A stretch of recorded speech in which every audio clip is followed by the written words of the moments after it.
ஒரு சில பேருக்கு லைஃப்பில் அந்த பேசிக்கான விஷயம் தெரியறதில்ல. நாம் எடுக்கிற எல்லா டெசிஷனுமே ஃபினான்ஷியல் டெசிஷன் தான். நம்ம லைஃப்பில் ஒவ்வொரு நாளும் நிறைய டெசிஷன்ஸ் எடுக்கிறோம். ஆனால் நாம் எடுக்கிற எல்லா டெசிஷனுமே நம்முடைய ஃபினான்ஷியல் லைஃப்பில் ஒரு தாக்கத்தை ஏற்படுத்துது. இது தெரியாமல் உங்களால் மணி சேவ் பண்ணவே முடியாது. ஸோ இந்த வீடியோவில் நம்ம எப்படி மணி சேவ் பண்ணுறது அப்படிங்கிறதான் பார்க்க போகிறோம். ஒரு சில விஷயங்களுக்கு ஏற்கனவே கேட்டிருப்பீங்க, ஒரு சில விஷயங்கள் உங்களுக்கு புதுசாக இருக்கலாம். எப்படி இருந்தாலும் உங்களுக்கு இந்த வீடியோ ரொம்ப யூஸ்ஃபுல்லாக இருக்கும். ஐத்தமிழ் அகாடமிக்கு உங்களை வரவேற்கிறேன். இது வரைக்கும் சேனலை சப்ஸ்கிரைப் பண்ணல அப்படின்னா சேனலை சப்ஸ்கிரைப் பண்ணிக்கோங்க. வாங்க வீடியோக்குள்ளே போகலாம். என்ன ப்ரோ, வாங்குற சம்பளம் எல்லாம் செலவுக்கே கரெக்டாக இருக்குது, இதில் எங்கே சேவ் பண்ண முடியுது அப்படின்னு சொல்லி ஒருவேளை நீங்கள் மனசில் நினச்சிட்டு இருந்தீங்க அப்படின்னா அடுத்தல நான் சொல்ல போகிற பாயிண்ட் வந்து உங்களுக்கு ரொம்ப யூஸ்ஃபுல்லாக இருக்கும். எப்போவுமே எக்ஸ்ட்ரா கொஞ்சம் மணி மேக் பண்ணுறதுக்கு ட்ரை பண்ணிக்கிட்டே இருங்க. நீங்கள் வந்து ஒருவேளை ஒரு முதலாளிக்கிட்ட அல்லது ஒரு கம்பெனியில் நீங்கள் வந்து ஒர்க் பண்ணலாம். ஒர்க் பண்ணிகிட்டு இருக்கிற நீங்கள் பொதுவாக வந்து பெரிய கார்ப்பரேட் கம்பெனிஸ் அந்த மாதிரி விஷயங்கள் பார்த்தீங்க அப்படின்னா அவங்களுக்கு வந்து கரெக்டான நேரத்தில் ஊதிய உயர்வு, கரெக்டான நேரத்தில் வந்து பதவி உயர்வு இதெல்லாம் கொடுத்துக்கிட்டே இருப்பாங்க. ஆனால் இந்த மாதிரி ஒரு ஆர்கனைஸ்டாக இருக்காத ஒரு சில சாதாரண சின்ன சின்ன கம்பெனியில் நீங்கள் ஒர்க் பண்ணும்போது இதெல்லாம் ஒரு சில நேரத்தில் கரெக்டாக நடக்காது. உங்களுக்கு ஒரு பதவி உயர்வு கொடுக்க மாட்டாங்க, உங்களுக்கு ஒரு ஊதிய உயர்வு கொடுக்க மாட்டாங்க, அப்படியே வந்து உங்களை வச்சுக்கிட்டே இருப்பாங்க.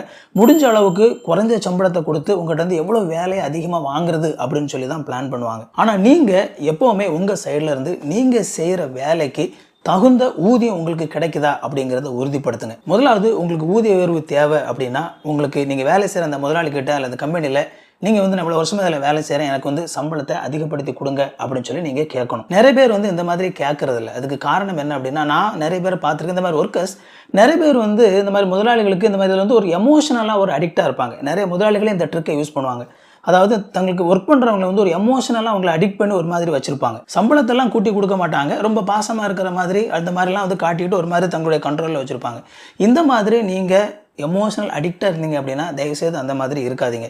நீங்கள் செய்கிற அதே வேலையை இன்னொரு இடத்துல இதை விட அதிகமான சம்பளத்துக்கு பண்ண முடியும் அப்படின்னா கண்டிப்பாக நீங்கள் இந்த கம்பெனி விட்டு போய் வேற ஒரு இடத்துல போய் உங்களுடைய உழைப்பை கொடுத்து அதுக்கான தகுந்த ஊதியத்தை நீங்கள் பெற்றுக்கொள்ளணும். பொதுவாக நீங்கள் வந்து எனக்கு நான் நல்ல இடத்துல வேலை கிடைச்சிருக்கு நான் போகிறேன் அப்படின்னு சொல்லி சொன்னாலே இப்போ இருக்கிற கம்பெனிலேயே உங்களை தக்க வைக்கிறதுக்கு ஊதிய உயர்வை கொடுத்து உங்களை வந்து வச்சுருப்பாங்க. அதே மாதிரி ஒருவேளை உங்களுக்கு கொஞ்சம் எக்ஸ்ட்ரா டைம் இருக்கும் அப்படின்னா அந்த நேரத்தில் இன்னும் கொஞ்சம் எப்படி எக்ஸ்ட்ரா நீங்கள் வந்து இன்கம் பார்க்குறது அப்படிங்கிறத பற்றி யோசிக்கணும்.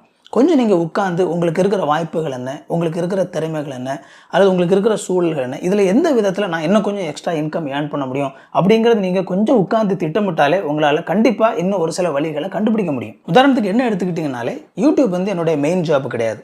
ஆனால் நான் வந்து எதுக்காக யூடியூப் நான் தொடர்ந்து பண்ணிட்டு இருக்கிறேன்னா கண்டிப்பாக நான் வந்து மக்களுக்கு ஹெல்ப் பண்ணுற அதே நேரத்தில் இது வந்து யூடியூப் எனக்கு வந்து ஒரு குறிப்பிட்ட காலகட்டத்துக்கு அப்புறமா ஒரு ஏர்னிங்கை கொடுக்கும் அப்படிங்கிற அந்த நம்பிக்கையில் தான் எனக்கு வந்து இதை செய்கிறதுக்கான நேரமும் சூழல் இருக்குது. அதனால் நான் செய்கிறேன். அதே மாதிரி உங்களுக்கு என்ன வாய்ப்பு கிடைக்குது அப்படிங்கிறத பாருங்கள். ஒரு வெப்சைட் ஆரம்பித்து அந்த வெப்சைட்டில் கூகுள் ஆட்சென்ஸை கனெக்ட் பண்ணி அது மூலமாக ஏர்னிங் பார்க்குறது எல்லாமே இப்போலாம் ரொம்பவே ஈஸியான ஒரு விஷயமா இருக்குது. இந்த மாதிரி யூடியூப் சேனல் ஆரம்பிக்கிறது இது எல்லாமே ஒரு சின்ன சின்ன எக்ஸாம்பிள் தான். ஸோ நீங்கள் உங்களுக்கு என்ன வாய்ப்பு கிடைக்குது அப்படிங்கிறத தேடி பாருங்கள். இந்த வீடியோ உங்களுக்கு ரொம்ப யூஸ்ஃபுல்லாக இருந்திருக்கும் அப்படின்னு சொல்லி நம்புறேன். இந்த வீடியோ உங்களுக்கு பிடிச்சிருந்தா அப்படின்னா வீடியோ லைக் பண்ணிக்கோங்க. இது வரைக்கும் சேனலை சப்ஸ்கிரைப் பண்ணல அப்படின்னா சேனலை சப்ஸ்கிரைப் பண்ணிக்கோங்க.